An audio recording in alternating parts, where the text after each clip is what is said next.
Welcome to Interact's Creator Stories podcast. Interact is the easiest way to convert curious people into loyal and happy customers by using a lead generating quiz. On Creator Stories, we get to hear the entrepreneur's journey. This is a podcast about how those creators took their knowledge and experiences to carve out a place in the world, owned what they know is special about themselves, and turned it into a successful company. Today, we get to meet Erica Lasan, a passionate entrepreneur who has built multiple brands that center around radical joy, creative expression, and service.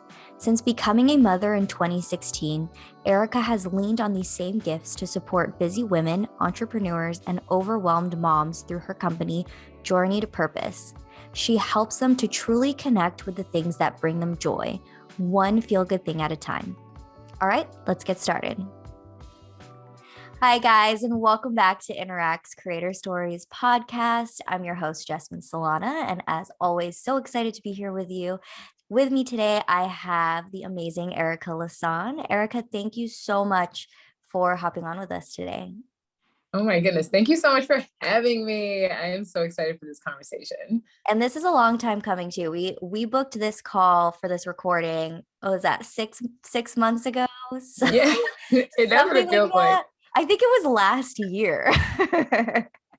Was it? Maybe, or maybe it was early. It's definitely been at least a full quarter. Yeah. Quarter. Yeah. It was a while ago. So super excited to have you here. People kind of already got a little bit of a tidbit of what you do, but could you kind of go deeper into what your business is, who your customers are, and then take us back to the beginning? How did you get started in all of this? Yeah. Oh my goodness. I'd love to. So, hello everyone. I'm Erica Lasan and I am a joy strategist, but I am also a creative consultant. And I work with busy women, many of whom also happen to be entrepreneurial and creative moms. And I help them learn how they can create more time, energy, and space to rediscover joy and find aligned fulfillment in their purpose. And the mission behind this work and the journey to purpose in general is really to transform the world and future generations through radical joy. One feel-good thing at a time. It's always important to put that one piece in there because really going back to the beginning and what influenced this work is that at one point in my entrepreneurial journey and really just my life journey as a mother and a multi-passionate creative, I felt that I wasn't able to do all of the things that I wanted to do. I felt that I didn't have enough time to do the things that I wanted to do. I didn't feel like I had enough mental space or the mental capacity or the energy to execute on the things that I wanted to do.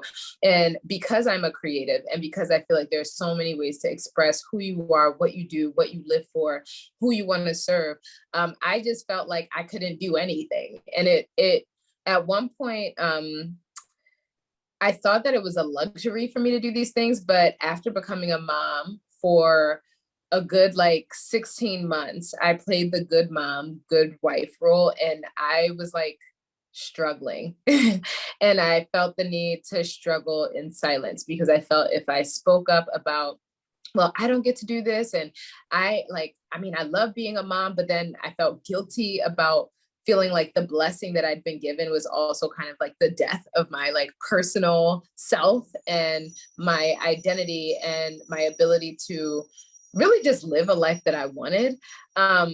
And after really kind of sitting with that feeling and understanding why, I realized that the ability to create wasn't a luxury for me, but it was actually a necessity.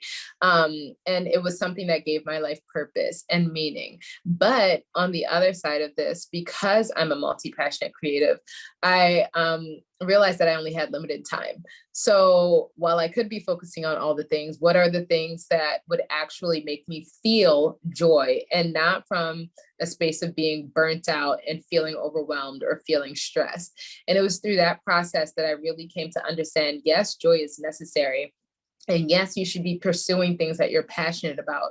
But more importantly, you need to understand your purpose and who you are and what you were created to do so you could chase the purpose and not the passion.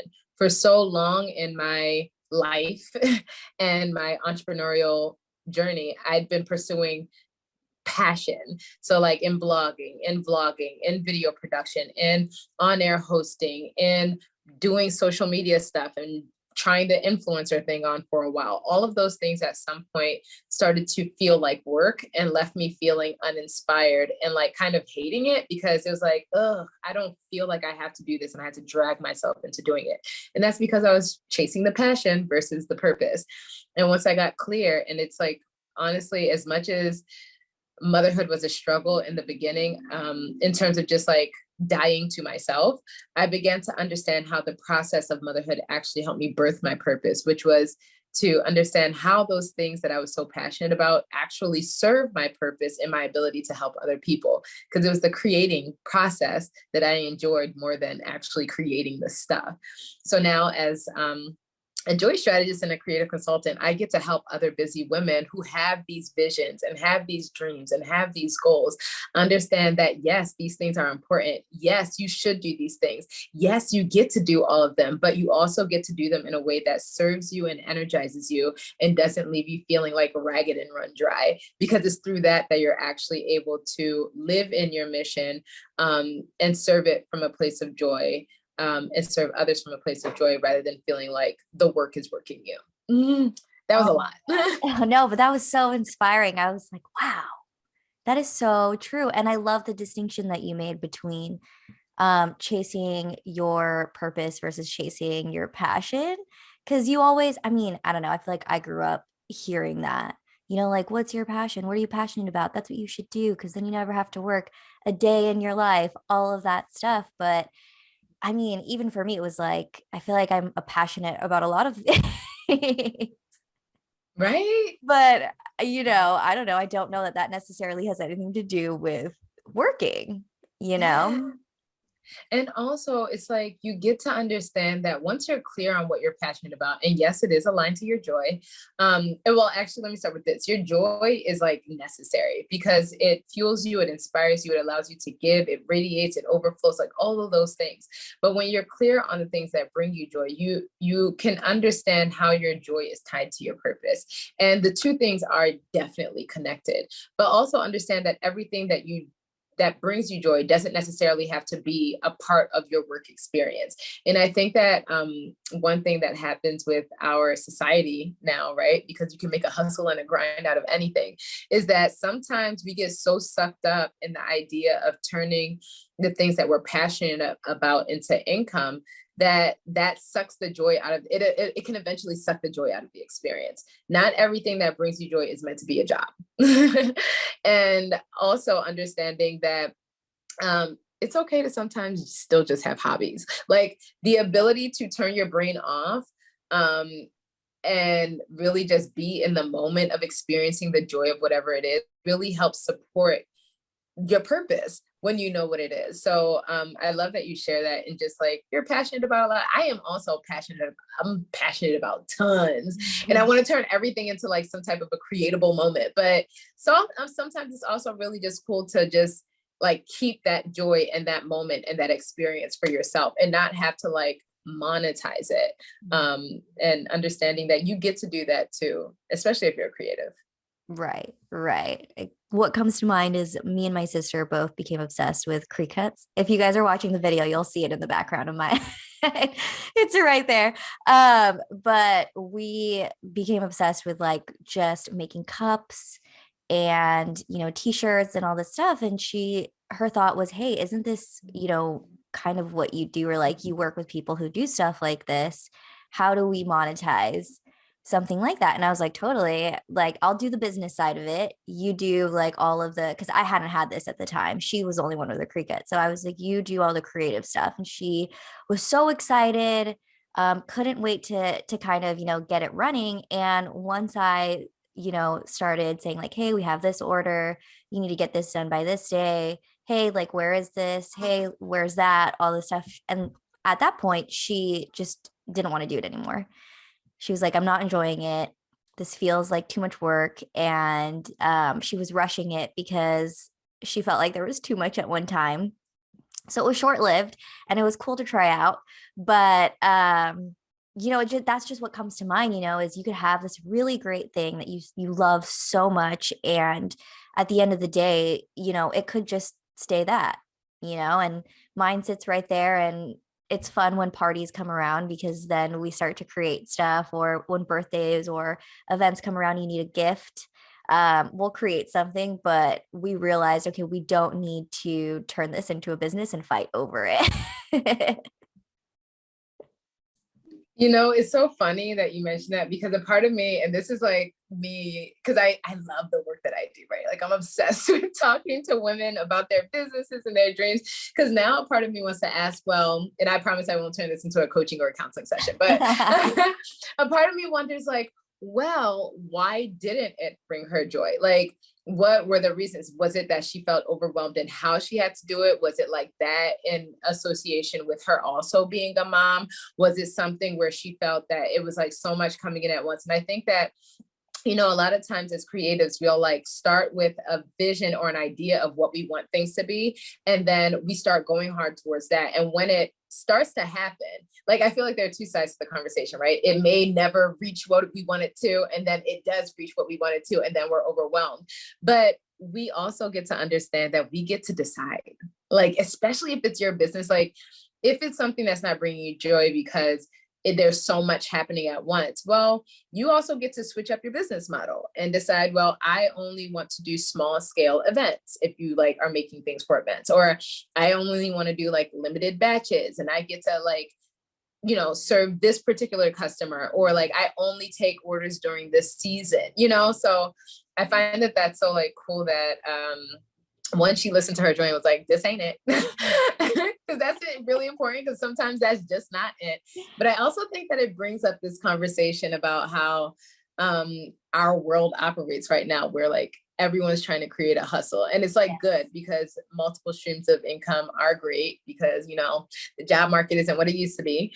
But I also think that there's a need to just like sometimes just enjoy the things that bring you joy. Like, yeah, that's basically it. I feel like I could ramble about this, but that's it. Yeah, at the time it sounded like, well, she had a full-time job, and she is also a mom. And so I think it was just so overwhelming we weren't getting like hundreds of orders at a time. We had just started. We were getting, a good amount, which was nice to see, because people were supporting and they liked it and it was exciting.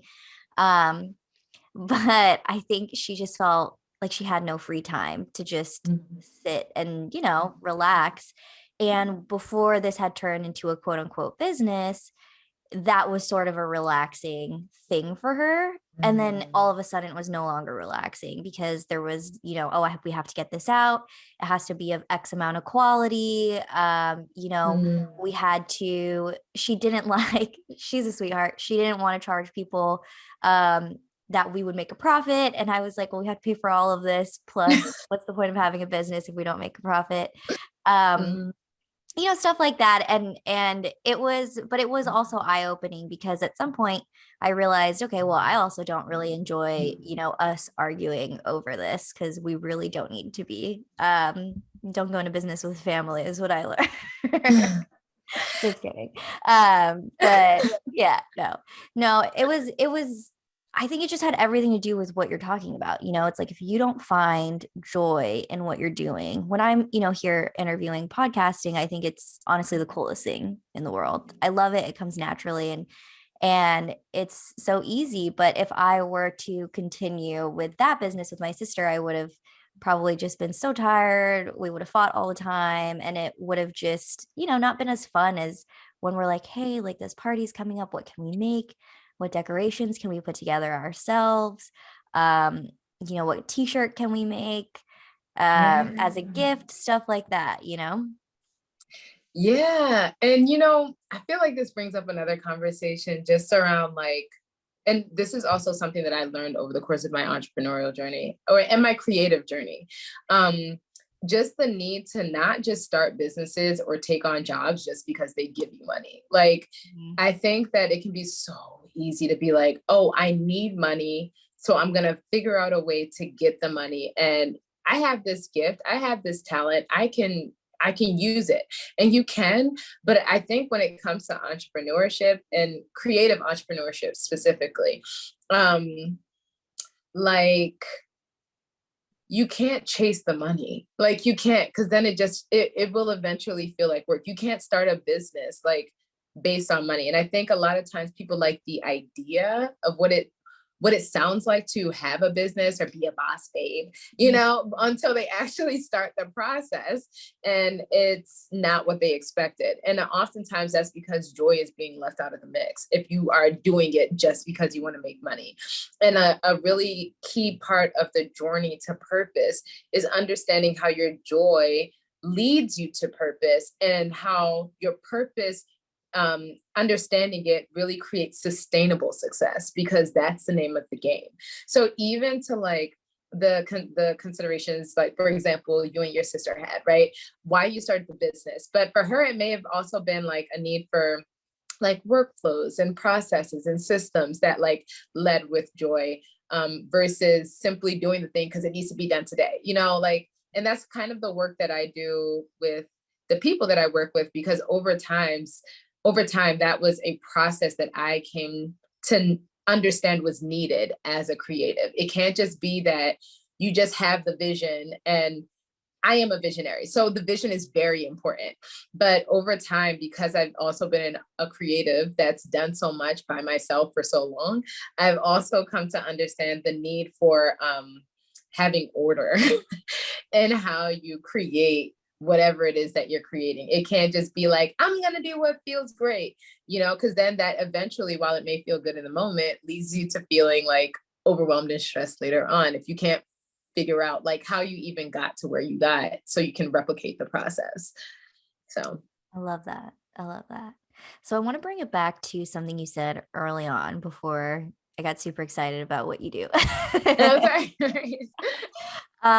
You had mentioned that this, like becoming a mother and motherhood, was what birthed this idea of, okay, you need to have joy in order to kind of, figure out what you want to do and what your purpose is. Can you tell us a little bit more about what that process was like as it was happening, and yeah, like how did it come to be? I love this question, because it's really what created the journey to purpose. So it's a 3-step process. And at the time, I didn't realize that I was creating somewhat of a formula, but it's actually one that I started like almost 7 or 8 years earlier when I graduated from college, because I graduated during the recession. And spoiler alert, we're like arriving back at the same space. So I don't know if there are any like graduates or soon to be graduates that are listening to this, but I think that this is a conversation that can serve anyone, even if you're not a mom.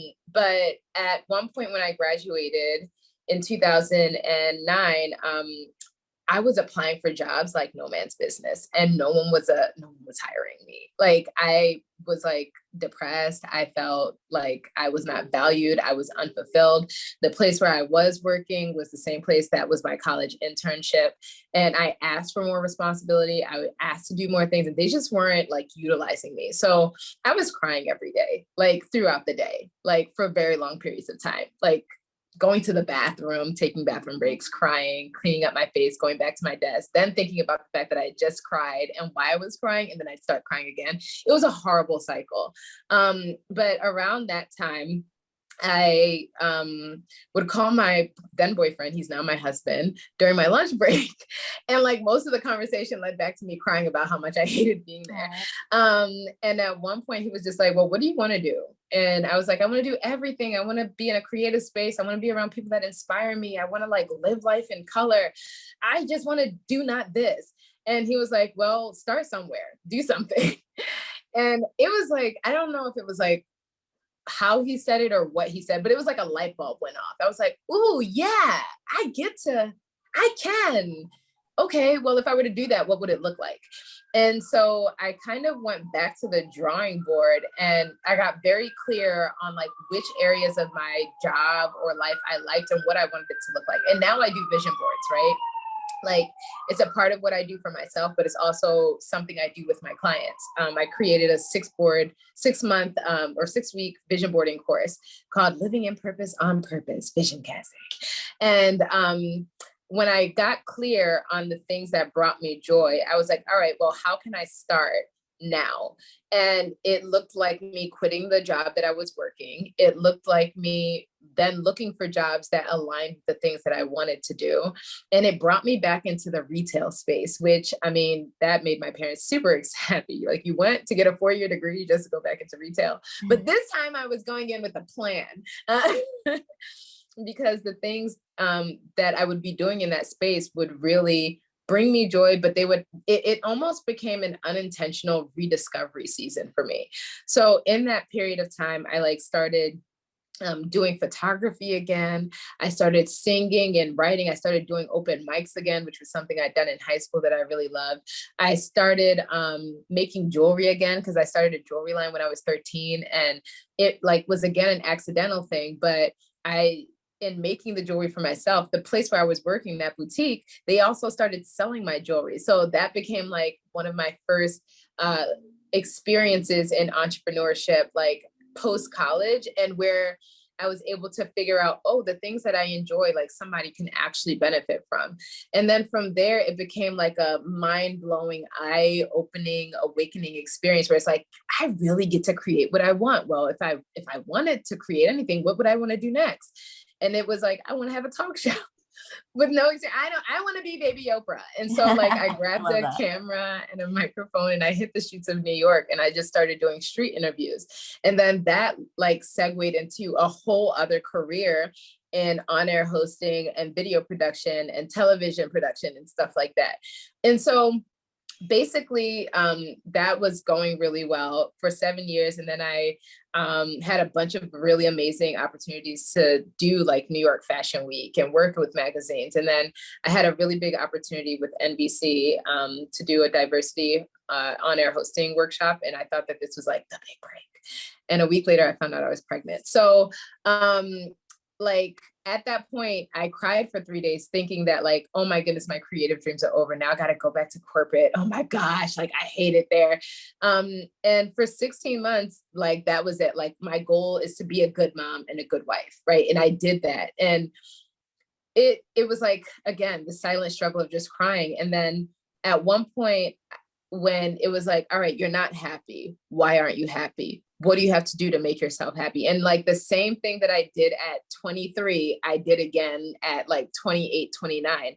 And now it's what is step one of the work that I do with my clients in the rediscovery phase of going on a joy quest. And I took that process that I did at 23 and I created a program to help people understand within an hour, right? What it is that brings you joy, what doesn't bring you joy, where is joy not a part of your experience? How can you visualize where it is that you want to go? And what are the actual implementation steps that you can take to make the vision a reality starting today? So you can take the program and leave with a roadmap of understanding, not only is your joy imperative, or is it possible, but it's imperative for you to actually live your best life. And it's not a dream, it can be a reality. And that's kind of what started it, really visualizing. And then the second part of the process is really starting with rediscovering, but then reconnecting piece. So I started to talk about the vision board, but that could be a whole long drawn out experience because people were then asking, how do you create your vision boards? And so I just created that workshop, and it's now called the Dream Academy. And Dream is an acronym. But how do you not only create the vision, but then make it more than a nice idea? Because the vision board is nice. The vision is very important, but the strategy behind the vision is what actually makes it feasible, and tangible. So that's part of what the experience was in creating that workshop. And right at the start of the pandemic, before we knew it was a pandemic, that's when I created that offering, and I got really great feedback. And people were like, what's next? And I was like, I don't have anything for you. Give me a moment, let me figure it out. And that is what created the third part of the Journey to Purpose experience, which is activating accountability. And that's really the recommitting to joy piece. And through that, I began offering coaching services, consultations, and counseling services, as well as like events and things like that. So it kind of happened organically through a 21-day wellness and accountability challenge, because I really just wanted to get up earlier and I just wanted to bring people in on the experience. And then it grew to 12 months of doing that, every month a different activity. So and now it's just what I do. I just work with people one-on-one and in group situations, and helping them understand how to bring more joy to their purpose in their lives. Oh, that's incredible. I love that. Thank you. Oh It's my been a good gosh. time. I'm Yeah, obsessed that's with so awesome. And it sounds like, I mean, in the pandemic, before you knew it was a pandemic, but there was still this sort of need. And I mean, this is me assuming, correct me if I'm wrong, but during that time when people are stuck in lockdown, this must have been something that was really kind of healing in a sense, for people who you worked with, because we were all stuck at home. The world was scary, life was scary, there was a lot of uncertainty, but if you stick back to the kind of these fundamentals of like what do you actually like, what do you enjoy, what makes you happy, even it kind of sounds like, I mean, I just feel that even outside of work, your own business, what you're doing, these are things that you could kind of think about in terms of, okay, how can I just make my day more fulfilling? Yes. Oh my goodness, Justin. It's so funny that you say that, because honestly, I'm not gonna lie, y'all. Okay, I was ready to jump ship. Okay. Yeah. Like right at the start of the pandemic, I was like, who is gonna pay me to teach them how to be joyful? Like what am I even doing? And thankfully, like this is why it's so important to like invest in your joy, one, and invest in your purpose, and invest in like guidance and all of the things. But I was thankfully in a program at that time, a mentorship program. And the person who leads the group was like, don't get on the roller coaster wave that everyone else is on. Stay the course, like stick to the plan, stick to the vision. And I'm like, but how? I don't get it, but it's so funny that, but I mean, this is also part of the reason why so much of the work that I do is really anchored in faith, because when I started the business, it was really a faith thing. When I chose in that time to continue to do the work, it was really a faith thing. And when I put the vision on the vision board, so many of the things that I put down are things that I have no idea how they're actually going to come to pass. But like I ask, I'm like, God, what is it that you want me to do? Like, how is it that you would like me to operate? Like, where do you want me to go? And like things will begin to come up that I'll have no idea where they're coming from. And it's like, it's a massive vision. I wish I had my vision board to share with you guys. If you go on my YouTube channel or like follow me online, you'll probably at some point see a video about it, because there are many there. And it's like a huge vision, but like, how do you make it a reality? You have to move by faith, right? And as I began to do those things started happening. Like, and I remember the first time I created an offering, and someone paid me to teach them how to make a vision board. I was like, is Who? Me? I know, right? Who, me? Like, but this is like real? Like, you really want to pay me X amount? And it was so underpriced. I wish more people would have gotten in when it was like, low, whatever, because at this point now we're a lot further in the journey. But it just blew my mind that I got to do what I love. Like, and it got to feel so easy in this stage of my journey, because I was so clear on how it was correlated to my purpose versus me just being passionate about the thing. And so I stayed the course. And like, as difficult as it may have been during certain moments, like just having clarity in the vision allowed me to keep going. And now here we are officially 2 years later. And now it's like people get it. I know who I'm speaking to. I know why I'm speaking to them. And like so many parts of that original vision from 2019 are now a part of my everyday reality. Like the dream is now my reality. Like speaking to you right now was once a dream, right? Now my reality. Talking to people about finding joy and purpose and being able to be a mom who works, but also gets to spend time with her kids without feeling stressed and overwhelmed and overworked and burnt out. Now my reality. So it's a beautiful ride. Yeah, I love it. That's so awesome. And you also get to share that with people, which feels good. Yeah. You And know? understanding how it's like, I always say, and this is something I share with my clients all the time, like your ability to have joy isn't a luxury. First of all, it's a birthright. We are all born with a need for joy and access to joy. But more than anything, like joy is the thing that allows you to live in your purpose selfishly, but it's also a selfless act because as you are clear on how your joy contributes to your purpose, it allows you to serve, but in a way that doesn't feel heavy. It's Mhm. no longer a point of you feeling like super drained about what you do to the point where you just like want to shut yourself off and like lock yourself in a room and talk to nobody. No, like when you live in joy, you get to do it in a way that's like effortless. And again, it comes to overflowing and you get to like, I get to talk about joy all day. Like, this is my job. What? Like, this is my life. What? I get to rant and rave about it and it feels good to me. But like, it also brings me joy that then people who hear the message get to then consider how to use joy for themselves. It's a mind hack. It's a life hack, but it's one that everyone gets to use. So I don't know. It's like a high, a natural high, substance free Yeah. high, you know? Yeah. And I think what's nice about it is there's I mean, it has everything to do with being happy, right? And like we keep saying joy, but there's no kind of, negative outcome of it. It's not the same as like if you test out, I don't know, like this new like three-step offering or something and it doesn't work out and you're like, oh, I'm Mm. bummed about that, that really sucks. But in this case, it's kind of figuring out like, okay, how do I just bring myself back to the fundamentals of like what I enjoy, what makes me happy, and then stuff like that when it comes along won't feel as bad. Yeah. And here's the other piece. And I love that you like talk about the fundamentals, like what brings me happy. There's a need to pause. And I think that this kind of goes back to the question that you asked me of like, what was the process and how did you start? Like, and I think I mentioned it that I took a moment to pause and reflect. What is it that I'm doing that I do like? And what is it that I'm doing that I don't like? That same thing that I did after graduating, I did again as like a mom, right? Like, okay, motherhood isn't as fun as it can be. Why?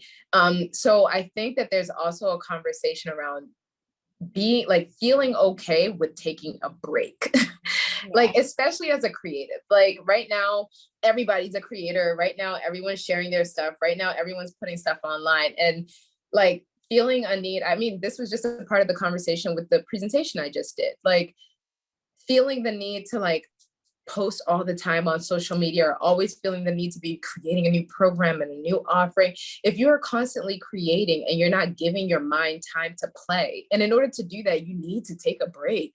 If you're not doing that, you're doing yourself and the people that you're trying to serve through your business, through your art, whatever, a disservice, because the mind needs to breathe.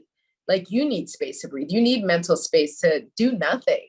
Sit outside, lay under a cloud, like watch and listen to the leaves rustle. Like all of these things are needed in order to really just kind of bring yourself back to a default of joy. And sometimes I think what's needed in that moment of pausing to considering like what fundamentally brings me joy is also like an understanding that it's okay to change your mind. Like It it's okay to change your doesn't mind. always Like have to be this. yeah, it doesn't. Or understanding, and this is something I talk about a lot, even in the work I do with my clients, like there are seasons. Like your joy can shift in different seasons. So even with the quiz that I created, right? The Joy Gem quiz, I hope you all take it. We'll talk more about it later, hopefully. I don't know, fingers crossed. And what I love about like creating this quiz is that it really speaks to where people are in their journey. So like somebody could take the Joy Gem quiz today and like we could work together and then 6 months from now. So they have the joy, right? Like we would have been working together and they feel joyful, but understanding that 6 months later, their need for joy may have shifted in a different way. So they can take the quiz again and understand, all right, this is the Joy Gem season that I'm in. And this is what's needed in order to help me maximize my joy and leverage it to create more time, energy, and space. Because your joy changes during different periods of your life. The same things that brought me joy in my 20s do not bring me joy in my 30s. Right. You know, like I want no parts of the things that brought me joy in my 20s, where I would have liked to bop around New York City and like be at the hottest party or at an event. Now I would much rather take a camping excursion in a tiny house cabin by myself, like with no one, you know, like it's just different. But acknowledging that and embracing that and allowing yourself, giving yourself permission to like pursue that joy is like really, really a major part of the JOYrney experience, and something that I hope more creatives allow themselves to do. Like take the break. Yeah, I love that. That's so true. I mean, even with the podcast, I do it in seasons because, you know, when you record, you're on, you know, like right now, like we are on. It's not the same as when we're just having a casual conversation on Zoom, and that's tiring. And sometimes like what brings you joy is a little tiring, and it's okay to like kind of take a second and take a break and then kind of find that again. Um and I think it's more sustainable that way because you're not constantly just trying in a sense. I don't know how else to describe it. Yes. But yeah, like you're not always sort of, gosh, I don't even know. I can't put it to words, but hopefully everyone knows what I mean. That like, you know, just you're like you're not always on, you're not always like performing in a sense. And this goes for anything in business, not just being on video or being on audio. It's like you're not always performing. You have to take a second to, like you said, like do nothing. Yes. And you know, like I feel like it almost comes like to a refueling. And I think that when it comes to creatives and art, it's like, well, this is how I express myself. This is like my being. Like so you're placing all of your identity in your ability to create the art rather than like the art being something that you do. You know what I mean? Yeah. And I feel like that's a little problematic for creatives, because then what if something happens where you can't necessarily do that in that way? Like, so then all of your identity capital and like your self-worth and value is tied in your ability to do this thing this way and deliver a particular outcome. When life's sometimes, like, you know, but also understanding the value in taking a breath and like the ability to rest, refresh, and refuel, and understanding that sometimes that's the thing that actually allows you to level up, because then you're able to think, you've given yourself the mental capacity and the space to play in a way that creates innovation. So it's no longer like you just doing things and operating from the space of where you've been, but you've given yourself time to kind of like process and digest what that last season was, and then you begin to you get the opportunity to reinvigorate the way you do things, having grown from those experiences, so that you can incorporate it into what you do and how you do it, and like almost like reframe it. It's like a ta-da moment, like y'all thought I was done, I'm back and better than ever, you know. And that's what happens when you take a break. Like, it's awesome. I think that motherhood is one thing that, even though at the time I didn't see it, that's what motherhood has allowed me to do. Where I thought like, dang man, like I'm not going to be able to be a creative because I'm a mom. I'm going to be boring. I remember having this conversation with my sister when I found out I was pregnant the second time. I was like, and this is when I was doing on-air hosting stuff. So I thought that like my life, I wanted to be on TV. I wanted to be on E! And I remember crying to her and thinking like, who's gonna want a fat on-air host? Like, who's gonna want, like, I'm not gonna be able to fit on my clothes. Like, I'm gonna have bags under my eyes because I'm gonna be tired all the time. Like, who wants that? Nobody wants that on their television. And like, here we are, like 7 years later. And that wasn't even that wasn't the dream. Like, I was passionate about it. And I think of if my life would have gone in that direction, it would be completely different. And it probably would have been good. But like, I don't think I would feel fulfilled in the way that I do now, because now I get to use those same skills and incorporate them, but into a life that allows me to do more for others, where it's not just about showing them the example of what it's like to follow their dreams, but now I get to teach them how they can do it for themselves. And as far as the things and the ways in which I thought it had to look with on-air hosting, I still get to do those things, but it's remixed. I have a podcast, I get to create the content, I get to create programs. So it's like the ability to rest just helps you level up what it is that you're already doing. Oh my God, amazing. Yeah. Amazing. I could probably listen to you talk all day. I might need to sign up. Do it, girl. Oh, well, Erica, thank you so much for talking with us and sharing your story. I do have a couple of last questions before we close out. Okay, let's do it. Second to last one. What are 3 things that most people would not know about you? 3 things that most people would not know about me. Okay. So one, I feel weird even saying that I can speak 3 languages, because I can, but one of them is a struggle. I studied Spanish for 15 years of my life and studied abroad twice. Once in Spain and Barcelona, Spain, and once in Granada, Spain. I also did a mission trip to Mexico, and I love the Spanish language. And I started speaking French for 4 years in high school. And I could speak both very fluently. Now the French is like a struggle. Like, I can hear it if you speak very slowly, and I can still kind of read it, but I can't write it anymore, sadly. But yeah, so I love languages and culture. Most people may not know that. That's one, but it was like a 2 or a 3 for. Yeah. The second thing most people may not know is that for a period of time, I was a licensed pedicabber in New York City.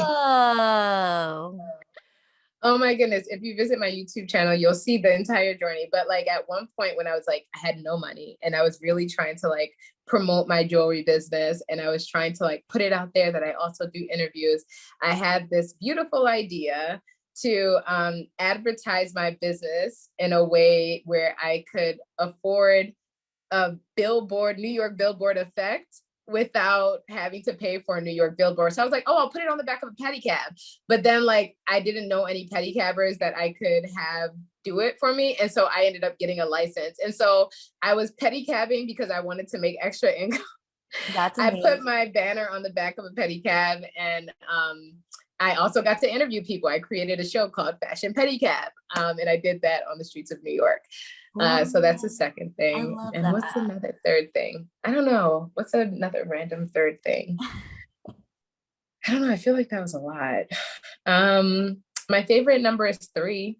Ooh. Like, it's everywhere. I love the number 3. It's like, and I'm born on the 3rd, and yeah, like, and my favorite colors are yellow and green. I don't know. Maybe that's obvious through my branding. Like, my branding is inspired by nature, but it's like yellow is the sun, green and joy, right? Yeah. And the green stands for prosperity and purpose and prosperity. So yellow, green, joy. I love that a lot. I don't think I've heard anybody. I mean, I think it's common in branding, but I haven't had someone explain to me like their colors and their branding and how it relates to their business. So I love that. I love that a lot. Oh, thank you so much, girl. Like, I could go in. I love branding and marketing and all of that stuff. Yeah. Love it. Last question for you. If you could give yourself a single piece of advice at the start of it all, what would it be?